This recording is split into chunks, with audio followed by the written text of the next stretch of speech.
Yeah, I seen that Shia LaBeouf interview, and it was pretty interesting. I ain't gonna front. It was pretty entertaining. I really enjoyed it. I liked it a lot. I liked I liked how he said, "Yo, I joined the gang, but I enjoyed it like on some, you know, being an active gang member type of thing. He just wanted to get put on. I think because he feels attached to the culture in LA. You know what I'm saying? Shia LaBeouf actually grew up in my hood, in my neighborhood that I grew up in, like in my section type of thing.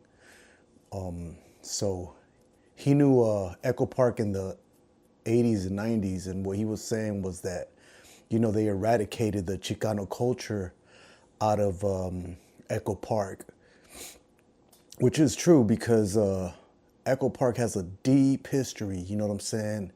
And you go to Echo Park now, in any place in Echo Park, and you don't really see like OGs walking around and stuff like that. If you go to places like Puente, El Monte, East LA, you see the remnants of the gang members, the old school gang members. You see them everywhere, you know what I'm saying? Whether they're grabbing something from the store, or you see them when you go to Echo Park. You don't really see that no more, being that Echo Park is, debatably one of the neighborhoods with the oldest gangs in LA. You know what I'm saying? Like he was saying about Temple Street started back in 1923. He was saying it was the oldest gang. I don't know if that's true or not, but if it's not the oldest, it's one of the oldest. So there's a deep, long history, of Echo Park. A lot of people think about Echo Park of what it is today, and it's totally different.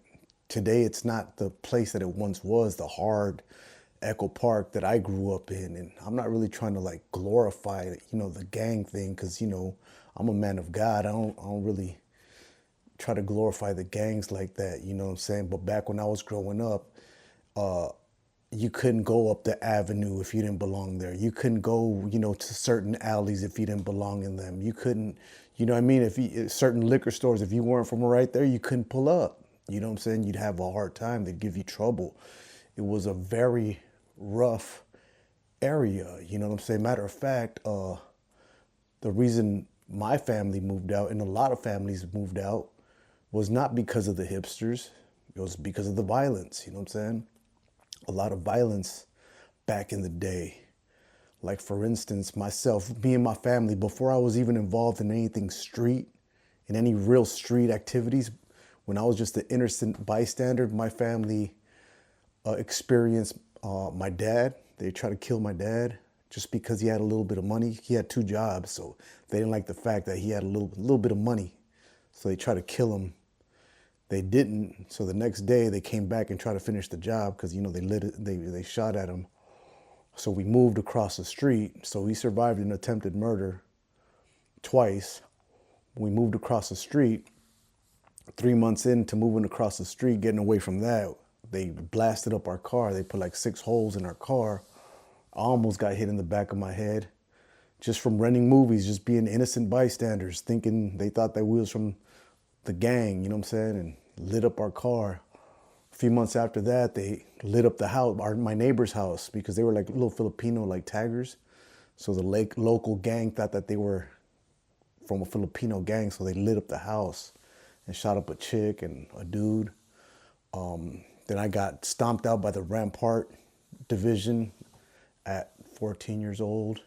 Then my dad seen a point blank range homicide in the Pizza Loca when they robbed the cashier. Point blank range, bam.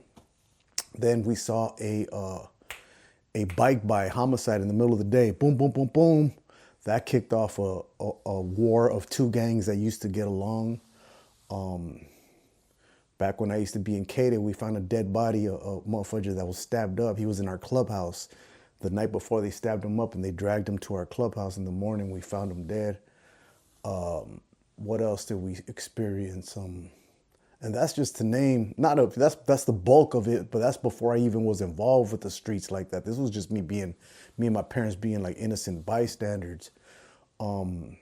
There's more than that. I just can't recall right now, but that's, just my parents had to experience that in Echo Park, you know what I'm saying? And they saw me starting to change the way that I dress and carried myself. So they were like, you know what, we got to get out of here. This place is, you know, this place is wilding. So they moved me out to the IE, and that really saved my life. You know what I'm saying? Keeping a 60-mile space between me and my old neighborhood definitely saved my life. It's one of the reasons why I've never been to jail, why I've never, you know, a lot of things didn't happen to me.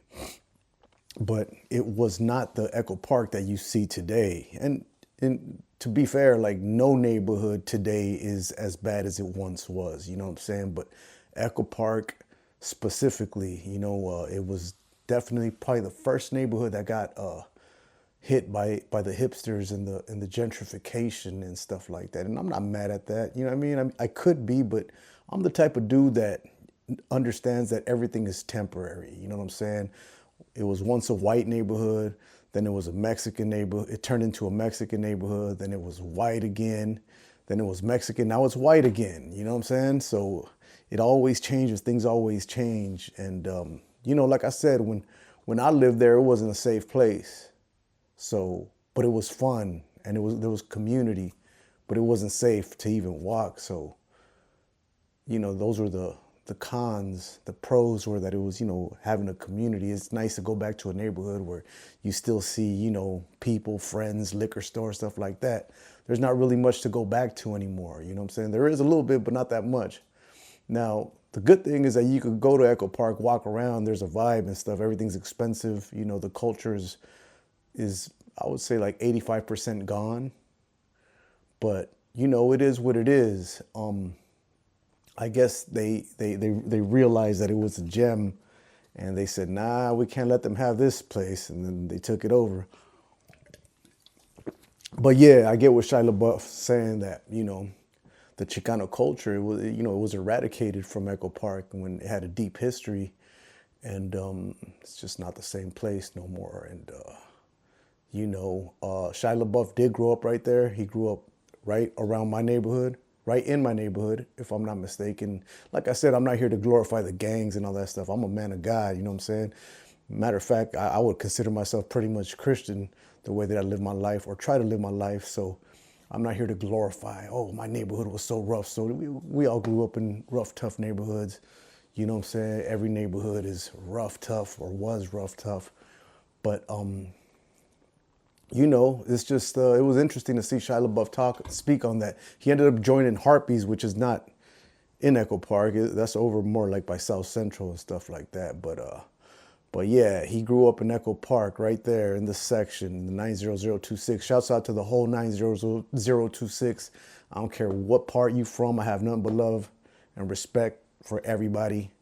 I judge people by the content of their character, not for anything else. You know what I'm saying? I'm a grown man. I'm a man of God.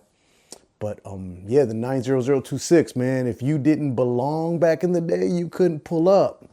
If you didn't belong at this liquor store, you couldn't pull up. I couldn't just go to that liquor store or that liquor store, because they'd be like, yo, what's happening? What you got in your pockets? You know what I mean? It was a very violent, dangerous place to live. So much so that I had a cousin that came all the way from Guatemala, and he experienced so much violence. He said, you know what? I'll stick to this Guatemala thing. He went back. He was like, nah, this Echo Park thing, yeah, I'm good. The motherfucker came and he took back off because they tried to rob him. And he was there when my dad and them, they saw that the execution style homicide at the Pizza Loca and a few other things. You know, I mean, like I said, there was so much that used to happen. I don't recall everything. You know, there was a lot of violence. Those were just the big ones that come to mind right now. But yeah, man, it was a rough, rugged place. Definitely Chicano, Central American, Cuban, Filipino, first generation Mexican, third generation Mexican. Yeah, man. Shouts out to Shia LaBeouf, man. I like that interview. I like everything about it. It was just, I don't know if he was turned up on something, but it just, I love how he was talking about Christ, Chicano culture. Just, you know, he's really a LA dude, and you can't fake that. You know what I'm saying? Even though he was a white boy, but you can't fake when you from the area. You know what I mean? So shouts out to him. Peace.